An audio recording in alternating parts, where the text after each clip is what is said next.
Okay, so they can be confusing, but basically what it's saying is that we have something with a low specific heat. So I'm going to put down like 0.1 is as the specific heat and something as a high specific heat. So I'm going to say that's that value. And these can be very tricky to figure out if you don't completely understand what it means. So both of these are at 100 degrees Celsius.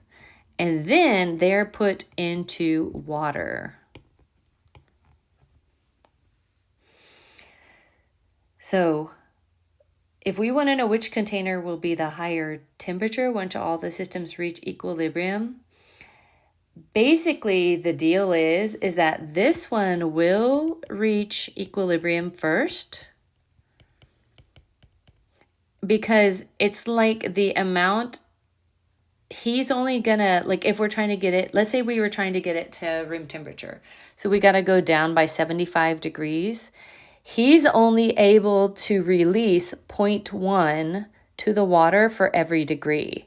So it's like saying he can do 0.1 times 75, and that's the maximum amount, which is 7.5 degrees, that it can raise the water temperature for them to get to, well, it's not exactly raising because it's lowering why this one is raising.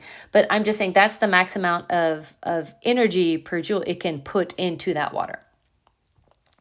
Whereas like this one, again, if we're trying to go 75 degrees, what it's saying is that for every degree it's changing, it's giving off that many joules. So, I mean, that is gonna give you, 5, carry the 2, 375 joules of heat. And I should have called that 7.5 joules. But I'm just saying that's a lot more heat. The water's going to be able to go to a much higher temperature with that kind of a scenario. So remember that higher specific heat, they can absorb the most energy themselves without, or I guess we should say per temperature change.